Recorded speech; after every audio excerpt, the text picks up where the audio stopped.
Everybody, my name is Edgar Garza and I'm the Executive Director of Human Resources for Roma ISD, and it is my distinct pleasure to welcome you to Delia Garcia Elementary School. This afternoon, we are celebrating the diligent work that the Honorable Henry Cuellar has done to help allocate funds for our students for the students of Starr County.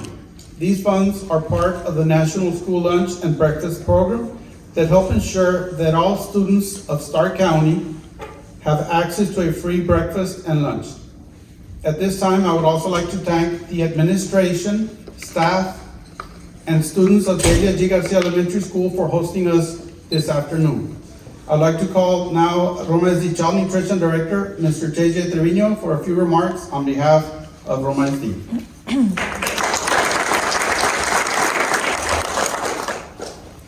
Good afternoon.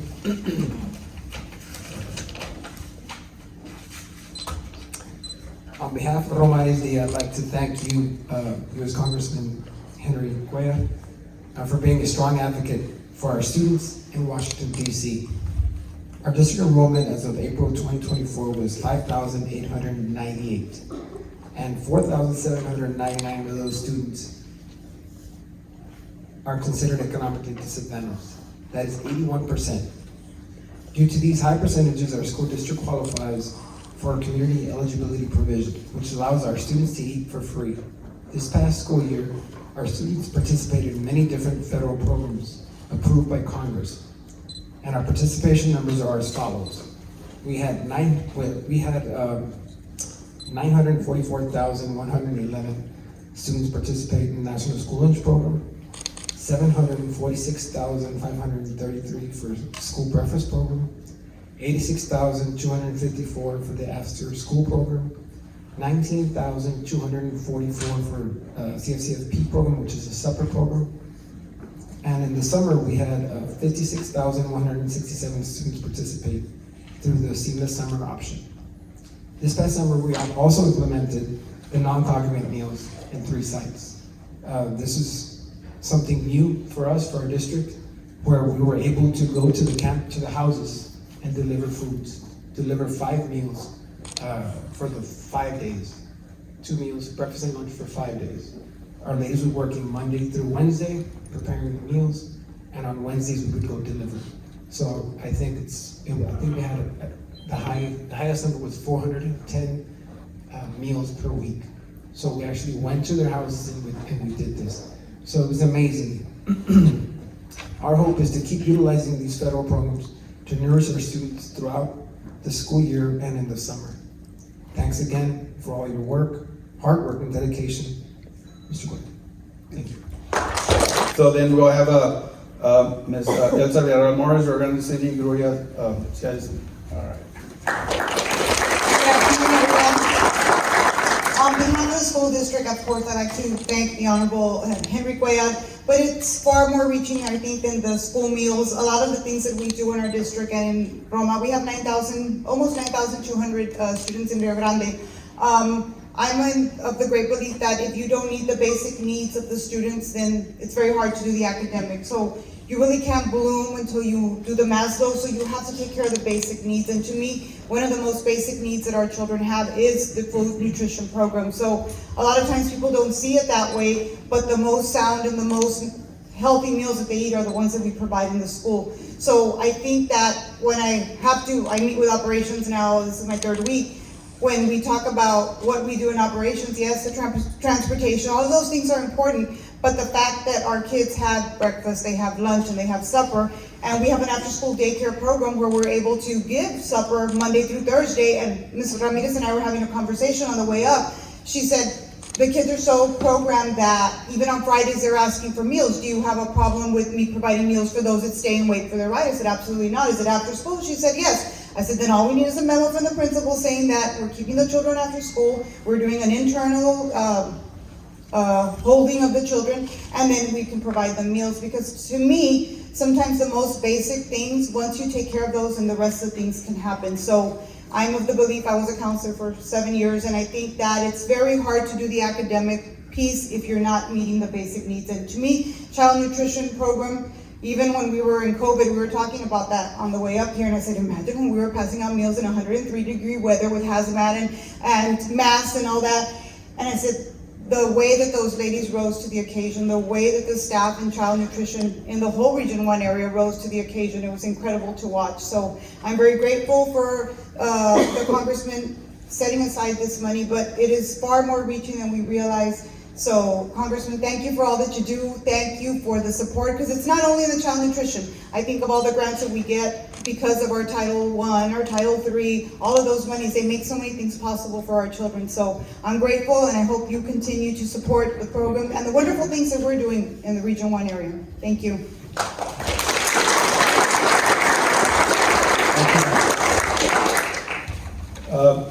Now we have Ms. Patsy Ramirez, Rio City Gruya Child Nutrition Director, with a few words as well. Good afternoon, everyone. Thank you, Congressman Cuellar, for all your work in Washington for the students of this area. In Rio Grande City, we have about 85% of our children that receive meals at no charge, thanks to the community eligibility provision like Mr. Trevino mentioned. We offer breakfast and lunch and supper at all of our campuses, and it has been so critical to their education, because I think anyone, could figure out that a hungry child cannot learn. And hunger is very difficult to identify in a child. So these, programs are absolutely critical. And we appreciate all the advocacy, and we appreciate all the funding, because all the grants, we use them, and they're absolutely essential for our program. So thank you very much.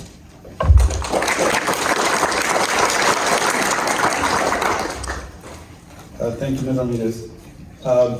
Now we have the Honorable Henry Cuellar with a few special remarks. First of all, I want to say to all of y'all, thank you so much for allowing me to be here. I was telling the mayor, last time we were here, we were at the industrial park. It was a little hot, so this is a lot better on that. But Mayor, to you and the city council, you really have been developing the industrial park. That's good for the tax base, and it's good for the city and the schools, and of course the county also. So I just want to say thank you to the city. I also want to say to everybody who's an educator, thank you so much. I think one of the most important jobs we have in our society is being an educator, because in that way you really are teaching every aspect of our society. It doesn't matter if you're going to become a doctor, a nurse, a lawyer, whatever the case might be, a truck driver. We were just talking about that a few minutes ago. It is so important to get that education. So to all the educators, I just want to say thank you so much. And again, to the principal, thank you so much for allowing us to be here. It's a beautiful school, and like anything else, there has to be adjustments, as you were talking about how fast the school was built, and after a while it's starting to get full again. So again, this is a beautiful school, and again, it's always a pleasure being in a library. When I was back in high school, I played football. I ran track, 400 meters or 440. I think they used to call it 440. But I was also president of the library club, and all my friends made fun of me. The football players made fun of me. Library club. I just love libraries. If you look at the books for the young ones, it takes you anywhere in the world or outside the any part of the universe, should I say. That's what books do. So I certainly want to say it's always good. To the librarians, can you raise your hand, everybody? Thank you for what y'all do. We also have a program. If you want to talk to Alexis and to Robert, the Library of Congress gets the latest books. And if you're not familiar with the latest books, what happens, somebody publishes a book, they'll give 4, 5, 6 copies, and they just need one. So the extra ones we can give away. So if y'all are interested, please talk to Robert and Alexis, and I'll be happy to work with you where we can get to some of the latest Library of Congress books that we have. As you know, Mr. Peña and Rose, when you talk about pre-K, in the old days it used to be pre-K to 12th. And I think now it's really beyond pre-K to 16 and beyond that. It has to be, the alignment has to be where we're the same. in the old days, somebody would graduate from high school, go through pre-K elementary, and then high school was a different experience. We have to make sure that our public schools and higher ed are on the same alignment. It is critically important. So I want to thank you for doing a great job. And I have to say, I don't know what y'all do here in Roma and Starr County, but you got some of the best band members, some of the best mariachis in the whole country. And it's, again, not only in education, but it's also the extracurricular activities. So I want to say thank you, because I've seen some of the winners and it's amazing what y'all do. Why are we here today? In Congress, I sit on the defense appropriations. Very important to put money into defense. I sit on Homeland. It's very important to put money in Homeland. I sit on military construction and VA, veterans and constructing bases, making sure our men and women have the right one. But one of the committees I don't sit, but I always put an emphasis, so important, because I used to chair that when I was in Texas. I used to chair the budget for both public and higher ed, and we worked on it. It was very different in Texas in those days. 75% of all the new monies in those days would go into public and higher ed. Now you tell me if 75% of all the new monies in Austin go to public and higher ed. Little different challenges, but again, working with the local taxpayers, working with Austin, and working at the federal level, I've been a big supporter in that program and that appropriations committee to make sure that we put monies for Title I. We're just talking about Title I, which is so important. IDEA, which is, again, kids that need help. We got to make sure we're there. And I know the COVID was very difficult, because when kids had to be home, and if they had autism or whatever the situation, it was hard on the parents, but you were there for them. You were there for them, as you mentioned also to everybody that provided food, to all the food directors, to all of y'all. You're right. Providing food at the curb, or even dropping them off, but especially in 100+ degree weather, it took a lot of effort, and it was a community effort. The schools here in Starr County that did that. So I certainly want to say thank you for what you do, and this is why, when it comes to funding, for me, Title I, IDEA, and other programs, especially in USDA. USDA, as you know, has been so good to Starr County. The largest amount of funding of any county I have when it comes to water projects, it's Starr County. A lot of money has come in, but it's USDA does more than water or development. They also provide the appropriations that we provide, and that is the school lunches, and that's why we're here today. It was well said. You cannot have a child that can focus on learning if his or her stomach is empty, or he or she are hungry. And this is why this food, whether it's the breakfast, or whether it's the lunch, or whether it's the dinner or the after school, is so important, because for some kids, this is the best meal they're gonna get. This is the best meal they're gonna get. And this is why it's not only providing the nourishment, but it's also what you do is you teach them lifelong habits about eating healthy, to make sure that they eat healthy. And this is why the school lunch is so important. As you know, USDA not only reimburses for those meals, but they also provide technical. And I know you got some of the best food services directors, but they also provide technical assistance. A lot of research that's done by USDA when it comes to nutrition. So please take advantage of what they have there at USDA. So I certainly want to say that when you look at, when you combine what Roma got, Independent School District 5.9, Rio Grande Gruya ISD 8.3 million, San Isidro 183. When you look at it, you're talking about over $14 million, almost 14 and a half. Not only for reimbursement, but either to buy equipment, or in some areas, I don't know exactly here, they pay salaries also for the workers there. So depending on the school district, also, they go from 85% of the kids that are covered to 100%, especially the smaller school district, like I was just in Zapata, Duval, Jim Hog, 100% of every kid there gets either breakfast and or lunch or after school, and this is what you're doing, is providing that. So it's good for the child because he or she is not hungry. It's good for the kids it's good for the school district, for all the school board members that we have and administrators. It's important because again, they can focus on learning.